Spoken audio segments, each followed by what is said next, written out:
Olá pessoal, bem-vindos a bordo do Café 1 TV, um programa falando de negócios, desenvolvimento de marca e muita informação valiosa para você aplicar aí nos seus negócios. E aqui você sabe, a gente sempre traz um convidado especial para você se informar sobre o que está acontecendo no Brasil e no mundo. E claro, hoje nós vamos falar sobre o mercado de óleo e gás, vamos falar sobre produção, como que está acontecendo no Brasil hoje, transição energética e muito mais com a CFO da empresa Ocean, a Helena Ramos, que aceitou o nosso convite para estar aqui com a gente hoje. Bom, o programa está imperdível, a gente vai falar sobre alto nível de informação para esse mercado de óleo e gás. Então, se você é do mercado, se você quer se informar mais, não saia daí porque o programa de hoje promete. Aliás, não promete. Hoje o programa está sensacional. Mas não antes da gente ouvir do Matheus um retrato, uma contextualização de como está esse mercado hoje no Brasil e no mundo. Então fica com a gente, porque a gente já começa o programa agora. O mercado de energia movimenta 15% do PIB no Brasil. E hoje o mundo tem percebido que o Brasil, além de ser um potencial de segurança alimentar para o mundo, também é um potencial de segurança energética para o mundo. O convidado de hoje é Helena Ramos, é CFO da Ocean.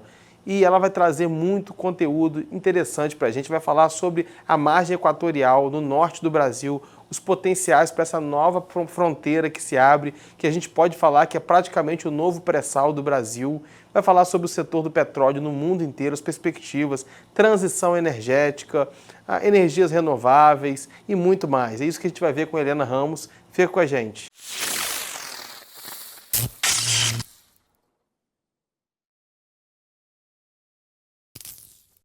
Olá pessoal, bem-vindos a bordo do Café 1 TV, o programa está começando, você sabe, um programa semanal falando de negócios, desenvolvimento de marca e muita informação para você aplicar aí. Bom, e a gente vai falar hoje sobre petróleo, vamos falar de tecnologia, vamos falar hoje sobre o que está no hype do momento, porque você sabe que o Brasil é um dos grandes players do mercado de energia do mundo, né? E esse mercado tem passado por grandes transformações. E nós convidamos hoje a CFO da Ocean, uma empresa que atua no mercado offshore brasileiro com grande potencialidade em várias áreas que detêm tecnologias específicas e exclusivas. Eu queria agradecer hoje aqui a presença da Helena. Muito obrigado, Helena, porque você está aqui com a gente hoje. Espero que a gente consiga falar hoje sobre o mercado, desmistificar um pouco das informações desse mercado de óleo e gás, né? E saber quais são os rumos que o Brasil está tomando e se a gente pode ter esperanças de ter um combustível mais barato, de repente uma transição energética mais eficiente. Vamos falar de muita coisa bacana hoje, Matheus. O programa está só começando. Obrigado por estar aqui com a gente, é uma honra receber você. Finalmente, né? Porque Helena agenda muito ocupada, gente importante, foi o que eu falei com ela. Mas, Helena, acho que você podia começar para o público aqui, apresentar um pouco a empresa da Ocean. Você falou que tem 17 anos já na empresa, então falar um pouco da sua trajetória e como que foi mudando a empresa ao longo do tempo, né, Rodrigo?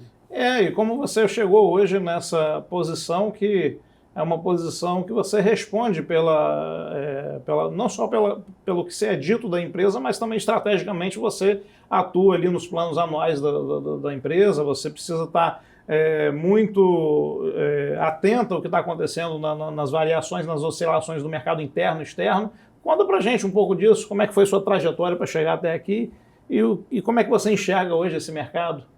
Obrigada e obrigada pelo convite. O Matheus foi bem insistente, mas realmente eu estava com a agenda um pouco atribulada, mas finalmente conseguimos marcar aqui a data. É um prazer estar aqui com vocês e falar um pouquinho sobre a minha trajetória e falar um pouquinho sobre a participação da Ocean no setor de offshore do Brasil.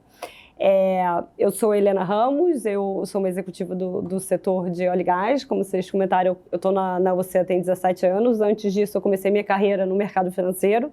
Trabalhei em banco, trabalhei também no mercado de energia e fiz essa transição do mercado de energia elétrica para o mercado de óleo e gás quando eu entrei na Ocean em maio de 2007. Estou lá desde então na cadeira financeira. atuei financiando muitos projetos e muitos investimentos da empresa e desde maio do ano passado assumi a posição de CFO e carrego também o lado do planejamento estratégico e dessa análise de mercado que a gente vai discutir um pouco aqui hoje à tarde. Quer dizer que você sempre foi a responsável por segurar o caixa da empresa. Eu era a dona do cofre, eu era a dona do cofre. Mas desde nova você sempre foi muito contida, muito mão fechada com os gastos para aprender ou não. Mas separa um pouco a física da jurídica.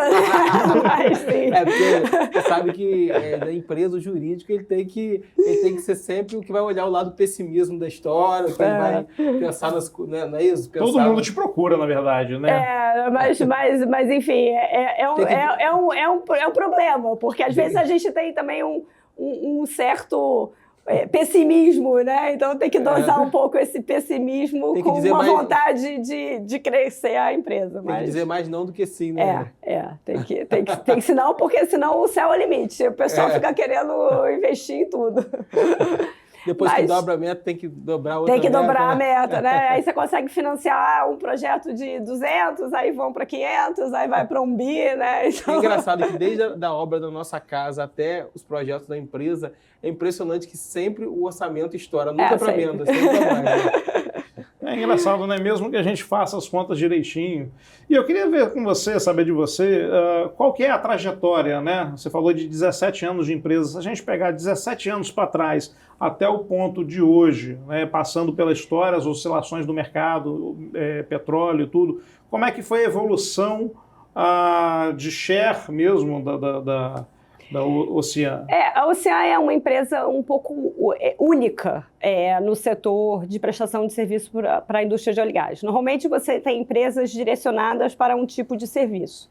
E a gente nasceu com o objetivo de oferecer uma ampla gama de serviços e estar apoiando os nossos clientes desde a fase de exploração até a fase do descomissionamento de um campo de óleo e gás. Então, quando eu entrei na empresa, a empresa tinha uma área que foi onde tudo começou, na verdade, que é uma área de prestação de serviço de manutenção offshore. Então, você tem diversas plataformas que estão a 100, 200 quilômetros da costa que precisam fazer manutenção.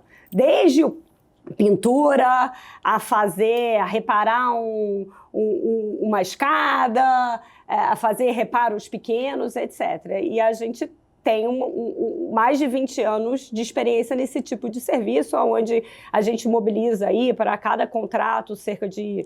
Pode chegar até 600 pessoas que trabalham a bordo das plataformas dos meus clientes, né?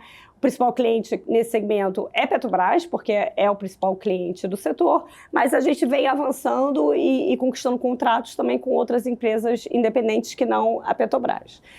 Começamos nesse segmento de manutenção e daí começamos o crescimento na companhia. Logo que eu entrei, foi quando começou esse ritmo aí de crescimento, primeiro na parte do que a gente chama de exploração de óleo e gás, né? Então, para fazer a exploração do óleo e gás, né, aquela célebre fase daquele equipamento que faz o furo, né, a sonda de perfuração. Carro de Natal.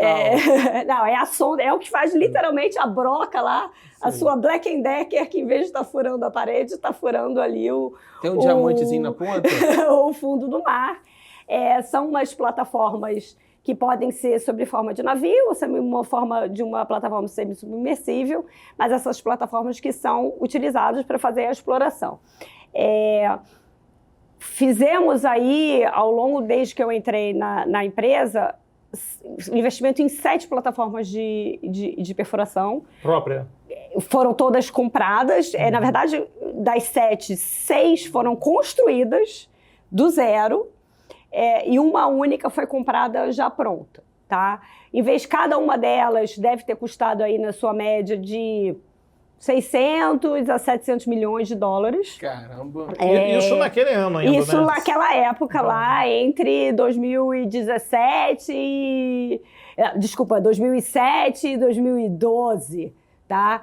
E eu era responsável na área financeira para fazer o financiamento a essas construções, a essas aquisições na modalidade de Project Finance. Conseguia dormir bem à noite, vendo esse dinheiro todo sair? Mas tivemos algumas crises aí, Lehman Brothers em 2008, tivemos alguns efeitos, alguns soluços, mas conseguimos colocar de pé esse plano de investimento. Deixa eu só abrir um parênteses para não perder esse ensejo. Como é que você faz o planejamento? Como é que a empresa faz um planejamento financeiro para você ter um fluxo de caixa das entradas e saídas aportadas sem comprometer, sem passar sufoco ao longo dessa escalada de construção? A gente trabalha muito projetizado. Então, esses projetos todos, você parte de uma demanda do cliente. Então, a gente partiu de uma demanda da Petrobras, na época, que estava oferecendo contratos de longo prazo, contratos de 7 a 10 anos de duração. Com um contrato de longo prazo, eu tenho uma receita fixa, estável e recorrente, que facilita a obtenção de crédito, né? Então, em cima desse contrato, a gente estruturou os Project Finances. E aí, sim, para estruturar o Project Finance, você tem que fazer uma projeção de longo prazo, você tem que entender como é que seus custos operacionais vão se comportar naquele horizonte, porque a tua receita já vai estar fechada durante aqueles 10 anos. Então, você tem que fazer todas essas projeções. Não tem... Confesso que tiveram momentos ali que as projeções iniciais, quando você começa a rodar, mas o custo ia ser tanto. E abriu uma boca de jacaré. Abriu uma boca de jacaré desse tamanho, mas aí, enfim, você tem todos os mecanismos de mitigação e de tentar contornar e trazer o projeto para a sua... imprevisto, assim, consegue chegar para a Petrobras, por exemplo, negociar um aditivo, caso muito seja... Difícil, muito difícil. O cliente Petrobras é muito difícil nesse sentido. Mas, enfim, a gente acabou conseguindo recuperar muita coisa, até em soluções financeiras. Então, a gente inicialmente financiou esses projetos com o mercado bancário, depois surgiu uma oportunidade de mercado de fazer uma emissão no mercado internacional, então fizemos os Project Bonds, conseguimos alavancar um pouco mais, retornar um pouco o retorno do acionista. Então, esse foi um tempo muito intenso de uma estratégia financeira junto com uma estratégia de crescimento, né? Foi muito, muito alinhada e contribuiu muito para o meu crescimento, porque acaba quando você faz um Project Finance nessa magnitude, você tem que ir muito a fundo no operacional, você tem que entender muito a fundo aquele contrato, quais são os fatores de risco, quais são os mitigantes para poder colocar aquilo de pé, porque aquela dívida depende única e exclusivamente daquele recebível, né? Depois da área de perfuração, a gente começou a mover, na verdade, a gente já tinha uma plataforma de produção em operação no Mar do Norte, que estava acabando o seu contrato.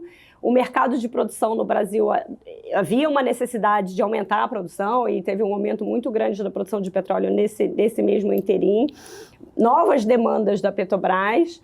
Aí a gente migrou, através de uma parceria com uma empresa na Noruega chamada Alter Offshore, para essa área de produção. Construímos 2 navios, aí dessa vez de produção.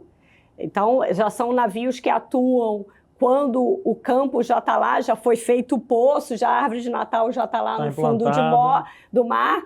O navio de produção fica paradinho ali, só extraindo o petróleo, separando o óleo do gás da água, e veio um navio petroleiro que encosta do lado dele e faz o offloading, né? A gente descarrega o petróleo para esse navio petroleiro que leva embora o petróleo. Essas plataformas é que a gente chama de FPSO, Floating Production Storage Offloading. Então, é uma plataforma que está floating, está flutuando, ela faz production, ela faz a produção, ela faz storage, ou seja, ela armazena o petróleo que é ali produzido, e a cada X dias, a cada 30 dias, ela faz o offloading, ela descarrega aquele petróleo produzido por um navio tanqueiro que aí carrega o petróleo para o comprador. Eu queria só fazer um parênteses só, Rodrigo, uma coisa rápida, que é o seguinte, que a gente está falando dessa área financeira, vai dar até para ter um corte aí para o pessoal, que é o seguinte, eu vi uma pessoa falar que o motivo principal do Eike Batista não ter sido bem sucedido na área de petróleo é que essa pessoa tem muita experiência no setor, ela falou que nunca viu ninguém conseguir com dinheiro de acionista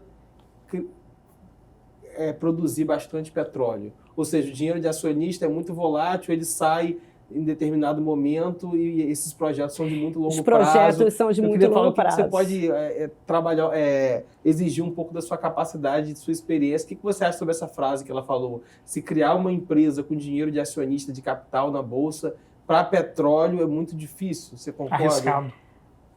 Assim, depende de que fase que você está, né? Se você está num plano de negócio de uma empresa, como era a OGX na época, que comprava risco exploratório, né? Risco exploratório então, também. que você está ali no início, você ainda não sabe se aquele campo tem, de fato, você tem estudos geológicos que indicam que pode ter petróleo ou não pode ter petróleo, mas você tem que fazer todos os investimentos para, de fato, comprovar se aquela reserva que está ali é economicamente viável e depois fazer todos os investimentos para botar a produção de pé para, de fato, começar a produzir petróleo, né? Realmente é um ciclo muito longo. Se eu não começo a ter má notícia, né, o preço da ação não vai dar o retorno que ele quer, né? Então, se eu faço não consegue ali... chamar capital, não consegue chamar... se eu faço o poço da seco, né, que eles têm uma terminologia que eles usam, o poço da seco. Eu não encontrei petróleo suficiente que é economicamente viável para ser produzido, facilmente eu posso perder aí 50 milhões de dólares. Uma diária de uma sonda, essas sondas que a gente construiu lá, as 7 que eu comentei, na época a gente tinha uma diária que era $400 mil dia. Você pode, agora melhorou, reduziu o prazo para fazer poço, mas um poço demorava 120 dias para ser construído. 120 dias pagando $400 mil dia só para sonda. Tem que ter um caixa muito grande, né? E se a OGX entrou, por exemplo, ganhou uma licitação e ela vai ali e não tem bastante petróleo como eu imaginava, ela vai ter que entrar em outra licitação depois. Ela perdeu essa licitação. Ela perdeu. CPE sunk cost, né? Ela comprou o risco. Então, todo o investimento que ela fez para ganhar a licitação... Por isso que, assim, é risco e retorno, né? Quem investe nesse tipo de business, que tem o risco grande, espera um retorno alto, né? Mas, assim, você acerta 1 e erra 5, né? Há pouco tempo teve, acho que foi até no governo passado, que teve leilão, que veio a China aqui para investir também no setor de offshore, só que não deu muito certo. Aí dizem que foi por causa do modelo que era de descomissionamento ou algo do tipo. Como que é esse modelo de royalty? O pessoal fala que não é o melhor modelo do Brasil. Você tem no Brasil mais ou menos 2 modelos. Você tinha um modelo anterior, que era o modelo da concessão, né, dos campos antes do pré-sal, digamos assim. E aí você tem o modelo novo vigente para os campos do pré-sal, onde você tem uma cota do petróleo produzido que fica com a PPSA, que é a empresa do governo, né? E aí você oferta ali quantos % da sua produção que vai para o governo. E tiveram alguns campos que o inicial do leilão já tinha um mínimo do governo muito alto, que aí, enfim, não atraiu tanto a demanda de... Mas você tem hoje investidores junto com a Petrobras, vários chineses e várias empresas grandes do setor, Exxon, Shell, participam hoje, né, a Equinor, participam hoje no mercado brasileiro. O mercado brasileiro tem um histórico, principalmente nos campos novos do pré-sal, muito bom em termos de risco exploratório, entendeu? Então, você tem um índice muito alto de encontrar petróleo nos campos. Até repete. Né? Vamos chamar agora para o intervalo, que a gente vai para o segundo bloco. Fique aí que o programa tá top.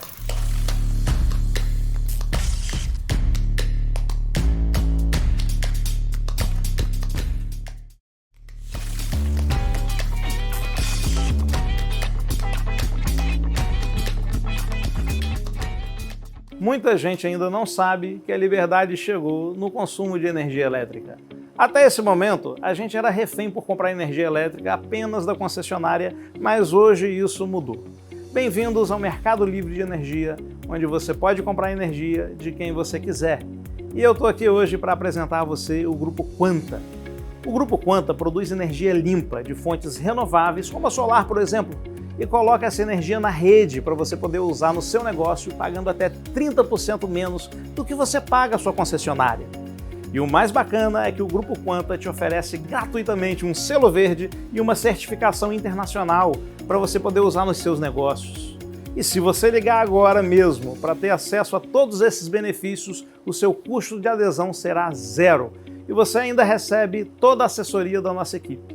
Tá esperando o quê? Chame no WhatsApp e vem ser conta com a gente. Estamos de volta aqui com o Café On TV e a Helena ficou devendo a gente aqui um pedaço da resposta que acho que eu interrompi, mas que era justamente para falar sobre a parte submarina, né, de construção dos gasodutos, né, dos oleodutos. Isso, aí a gente fez começou a expandir a nossa atuação para a área de produção e logo depois expandimos a nossa atuação para também a área que a gente chama de construção submarina, que é fazer as conexões entre as plataformas e os poços submarinos. A gente fez investimento em 2 navios, que são navios para lançar essas linhas submarinas, fazer exatamente o lançamento dessas conexões, dos que a gente chama de cabos flexíveis, né?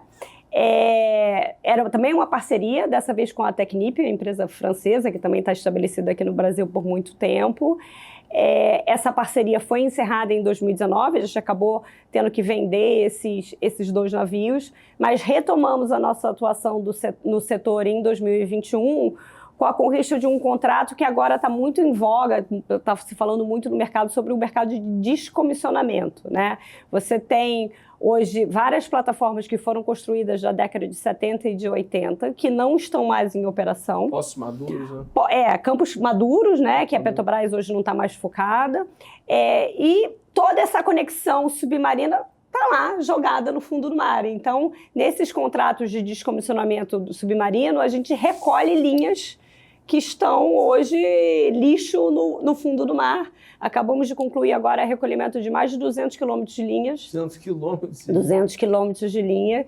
E estamos participando, tem agora uma nova licitação da Petrobras para mais 400 quilômetros de linha. Essa é uma linha legal de trabalho, porque também tem tudo a ver com a parte de você estar trabalhando uma parte mais sustentável também. Exatamente, né? O lado mais de limpeza do leito submarino, de você conviver ali com o sistema, né? Se aquelas infraestruturas todas de petróleo não estão sendo mais usadas, não podemos deixar ali no fundo do mar, né? Temos que fazer essa limpeza. É importante que a Petrobras esteja dando atenção a isso. Eu imagino que sejam contratos bem relevantes hoje dentro para o Ocean.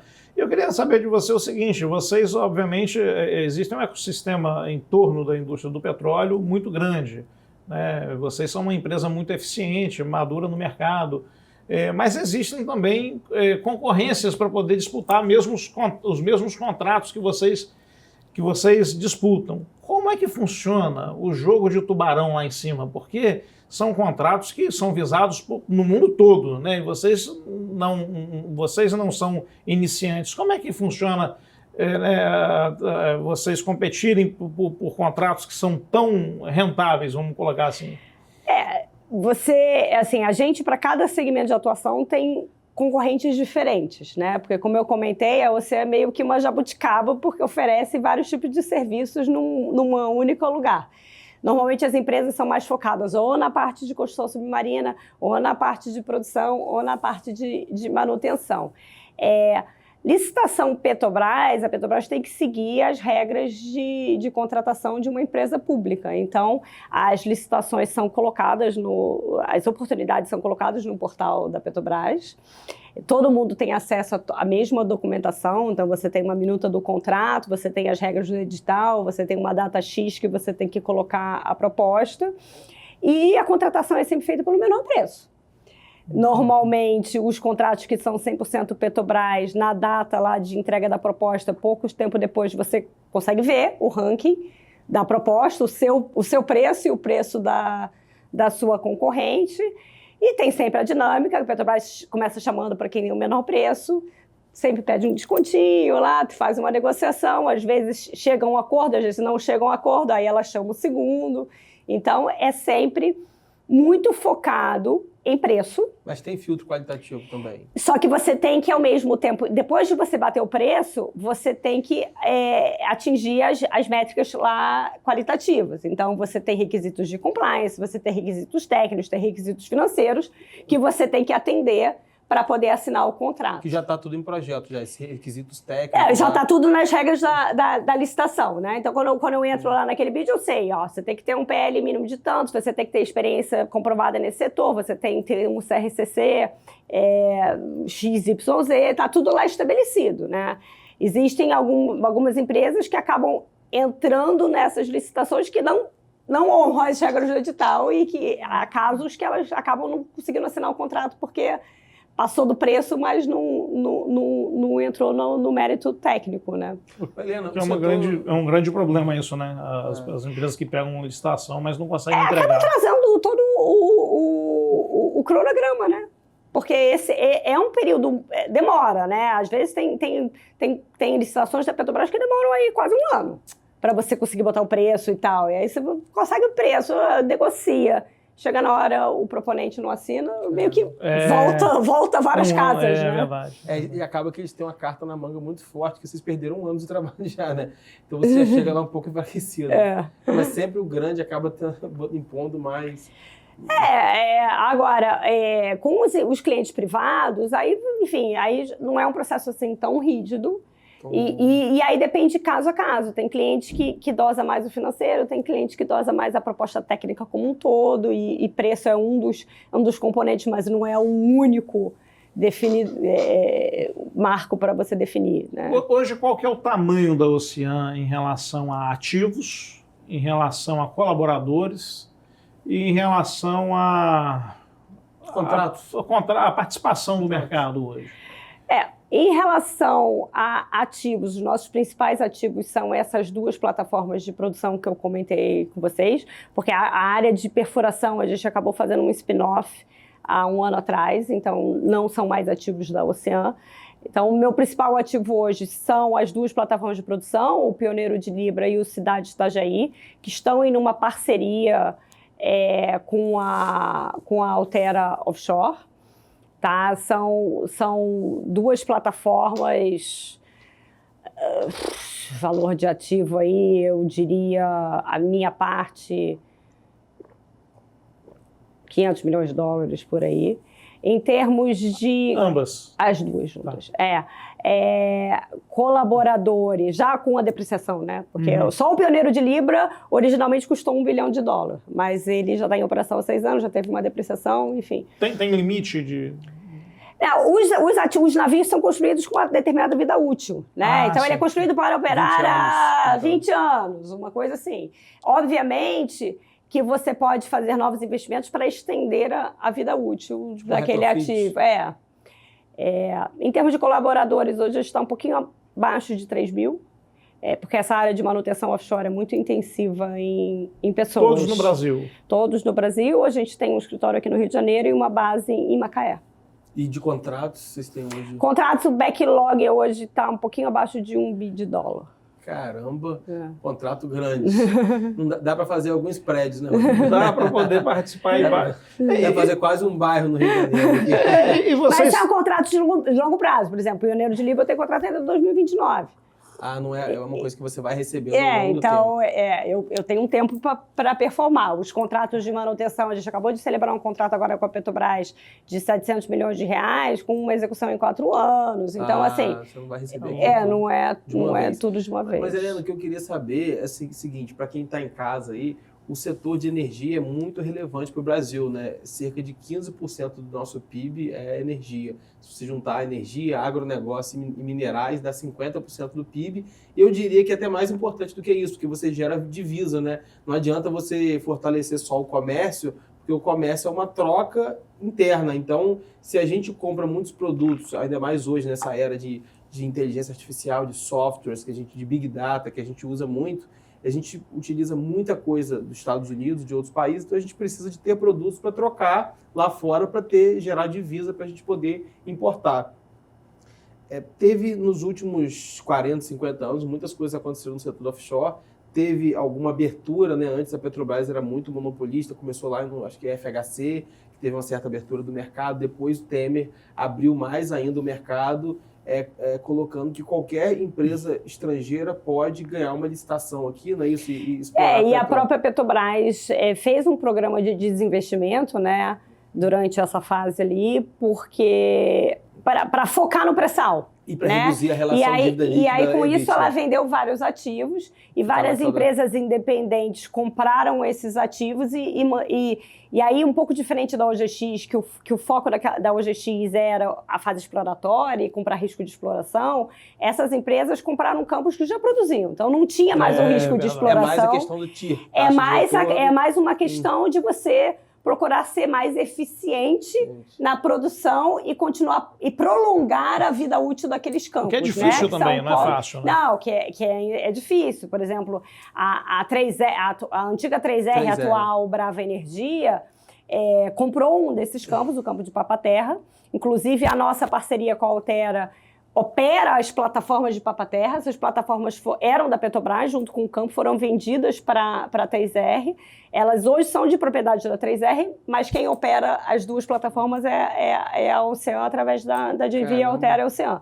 Então, essa abertura no mercado, através desse processo de desinvestimento da Petrobras, também foi muito importante para a gente, porque a gente conseguiu uma diversificação um pouco... Diversificar os clientes. Os nossos clientes com isso, não ficar...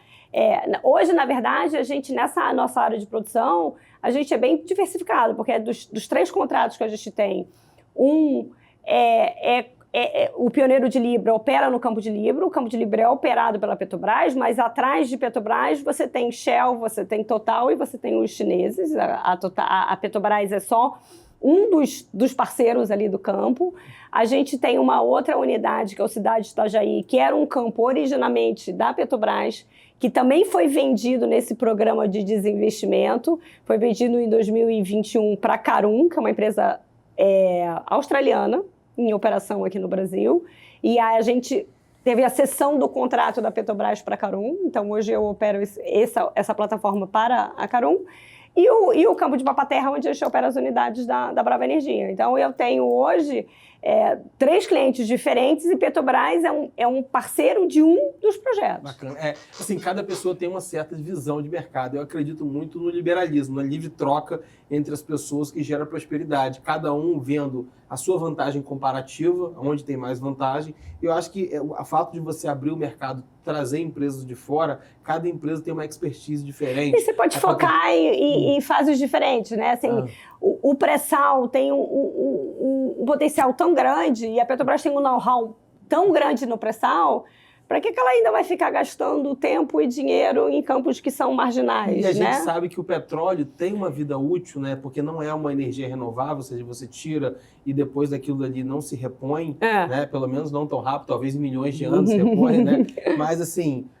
fato. Então a gente precisa, né, tirar o petróleo e transformar em cérebros, né, em inteligência, investir em educação, investir em saúde. Eu queria saber o que você acha dessa questão da abertura para novos players de fora, como que isso pode ser importante para o Brasil em si, sabe, para o desenvolvimento econômico, para desenvolver um ecossistema de mais trocas, de mais tecnologia, porque quando você começa a fazer mais parceria com empresas de fora, naturalmente tem uma empresa que tem uma tecnologia melhor em uma área, outra tem uma expertise melhor em outra área. Eu posso aproveitar essa pergunta do Matheus e colocar dentro dela uma questão que eu queria colocar desde o começo do programa, que é a tecnologia.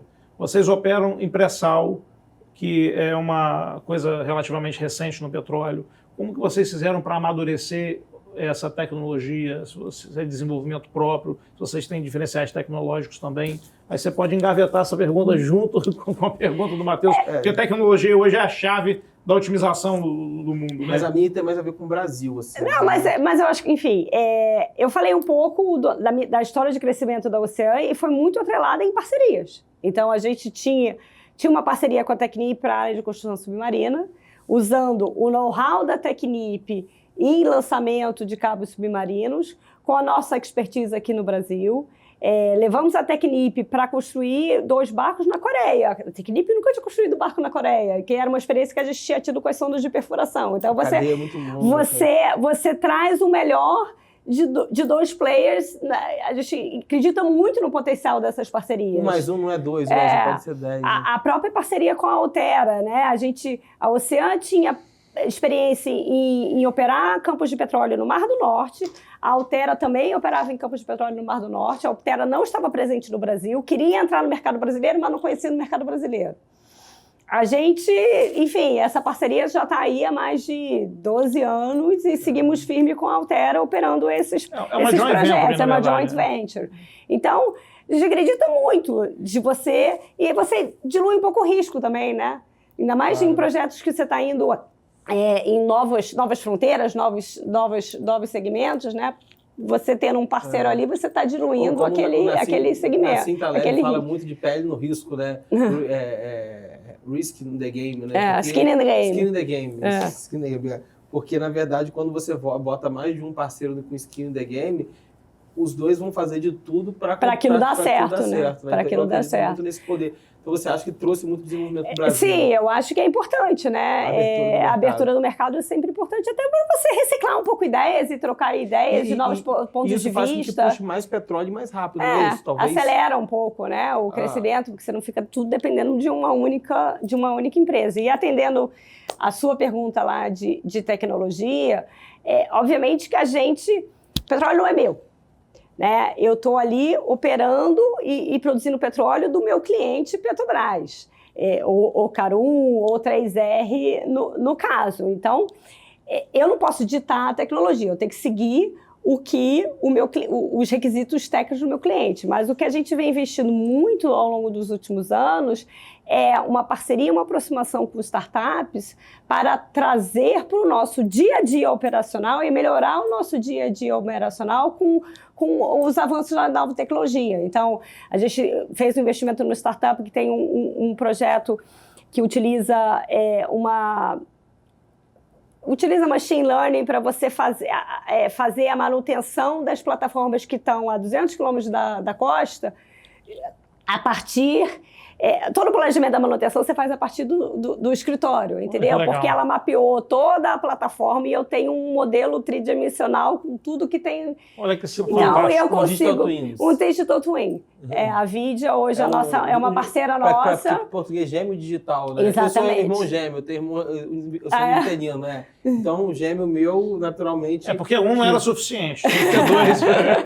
E aí, um deles pode acontecer tudo quanto é tipo de erro, porque é só digital. Então, você tende a economizar muito quando você vai para o lado físico, né? Porque você já fez... a digitalização ajuda muito nisso. Então... Como se no avião você faz como que fala? O avião você tem... Aqueles simuladores. Aquele simulador. Então, na medida do nosso dia a dia, a gente vem investindo muito. Agora, existem novas tecnologias hoje, até para reduzir emissão, para você reduzir o consumo, que aí depende do cliente pedir, né? Claro, porque eu não posso mudar a confecção da plataforma. E nem do que requer o contrato previamente. Exatamente. Pessoal, a gente vai parar rapidinho aqui para o segundo bloco, mas você já viu que o programa está pegando fogo, tem assunto interessante ainda para a gente tratar no próximo bloco, perguntas ainda quentes. Você sabe que o melhor às vezes a gente deixa para o final, então fica aí porque a gente já volta, é rapidinho.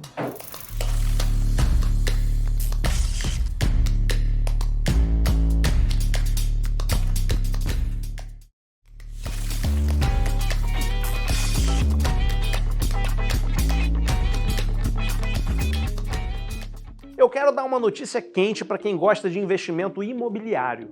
Já existe uma criptomoeda própria para transações de imóveis. Ela se chama Ribus. Pode olhar na sua corretora. Através da Ribus está sendo lançada uma tecnologia de tokenização dos imóveis, que permite, entre outras coisas, você vender, transferir um imóvel na hora como se fosse um Pix. Essa transferência é registrada em cartório automaticamente no ato da operação. Isso será a revolução do mercado imobiliário, uma escritura instantânea. Isso também permite que você venda apenas uma fração do seu imóvel e capitalize algum valor que você precise na hora. Essas operações elas são 100% legais, registradas por um cartório físico e autorizadas pela CVM. E se você quiser ser o primeiro a experimentar, está sendo lançada hoje uma lista de espera que a abertura vai acontecer ainda no final desse ano. Então basta acessar o QR Code e colocar o seu nome na lista. O Café On TV está de volta e você sabe, você é o nosso convidado a tomar um café com a gente. E a gente sempre traz gente importante em conhecimento e em mercado para poder ser um hub de informação para você. Bom, e a gente está aqui hoje com a Helena Ramos, falando do mercado offshore, de energia, vamos falar do Brasil, e não podemos deixar de citar, Helena, um tema que tem sido hoje um tema muito falado em todas as empresas que lidam com energia, lidam com óleo e gás, que é a questão da transição energética, né? Carros elétricos, o mundo está caminhando em torno da descarbonização, ESG, sustentabilidade. Eu queria saber hoje como é que funciona a comunicação de vocês para comunicar ao mercado que vocês estão alinhados com a transição energética. E 2, quais são os planos de transição energética que vocês têm participado, vislumbrado, investido para o presente ou para o futuro? A empresa é uma prestadora de serviço no segmento de óleo e gás. É o nosso core business e acreditamos ainda no grande potencial que tem esse mercado aqui no Brasil, por diversas razões. O Brasil tem hoje uma produção de petróleo com uma alta produtividade, com uma baixa emissão de carbono quando comparado com outros campos de petróleo pelo mundo.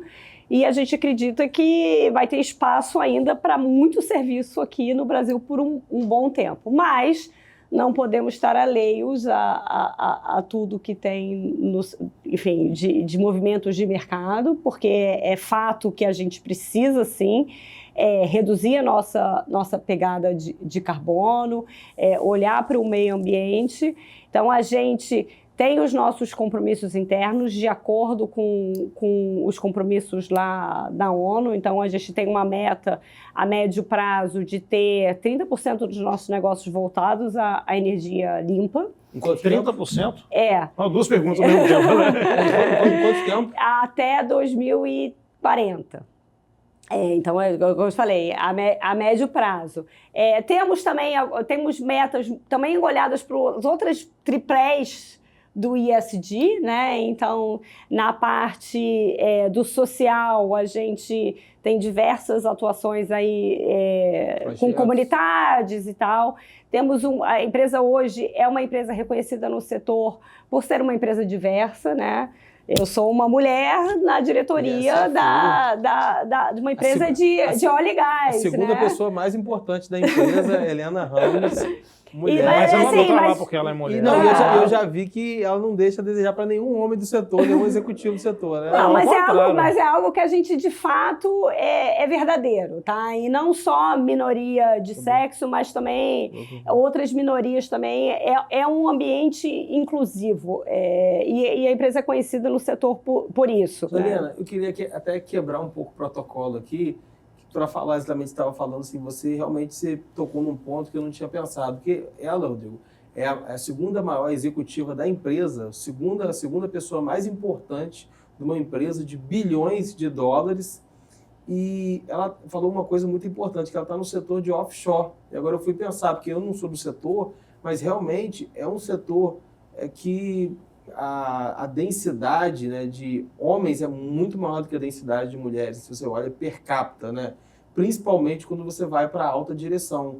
E eu já conversei com algumas mulheres, por exemplo, do setor de óleo e gás, engenheiros, que falam sobre a dificuldade que tem, justo porque muitas vezes, né, se encontram em ambientes que têm mais dificuldade, seja porque já me relataram, por exemplo, de às vezes não darem um peso maior para a opinião de um homem, mesmo quando ela às vezes falou aquilo ou falou melhor.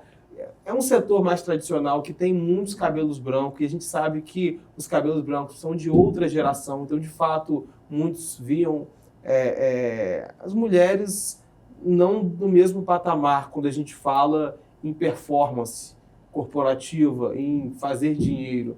E eu queria que você desse um recado para essas mulheres, dessas dificuldades, como que você fez para enfrentar esse ambiente, para você chegar onde você está agora, você precisou de ter muita autoconfiança, sabe? Como que foi isso? É um mercado muito masculino. Na verdade, assim, você até em cargos de apoio, em escritório, você até vê bastante mulheres, mas você tem ali uma barreira que é difícil da mulher vencer e subir ali para um cargo gerencial. Eu confesso que, por muitos anos, eu meio que me omitia, não queria muito, porque eu não briguei muito por mim. Eu acho que eu, olhando por detrás de minha carreira, deveria ter sido mais enfática e me posicionado mais sobre essas questões. E hoje em dia eu vejo um papel que eu tenho muito de ser alguém... Uma porta-voz. Uma porta-voz, mas eu ser alguém que inspira outras mulheres e poder... posso chegar lá, né? Existem casos de mulheres que chegam lá. Então, eu tenho procurado até participar mais de alguns eventos no setor. Realmente não vou dizer que é fácil, né? Mas tem que ter persistência, tem que ter controle e confiança no que você está fazendo. Se você está fazendo o que você gosta, o que você acha que você faz bem, eu acho que você sentiu que você teria mais dificuldade? Se você fosse homem, você teria mais facilidade de chegar onde você chegou? Ou não? Eu teria chegado mais rápido. Teria chegado mais rápido. Mas, pô, Helena, foi muito bom o programa. Quero agradecer muito. Obrigada a vocês. Infelizmente está chegando no finalzinho já do terceiro bloco e o último. Não, mas eu agradeço a vocês a oportunidade de estar aqui falando um pouquinho da minha trajetória, falar um pouquinho da Ocean, falar um pouquinho do setor. Estou aqui à disposição. Muito obrigado, Helena. Obrigada, viu? Obrigado. Queria agradecer a Helena. Queria agradecer você que ficou aqui com a gente até agora. Você sabe, toda semana um programa novo e a gente sempre tentando trazer para vocês informações de qualidade, informações bacanas. Então não deixe de acompanhar os nossos programas e também nossas redes sociais, @Café1 TV. E um grande abraço, até a próxima.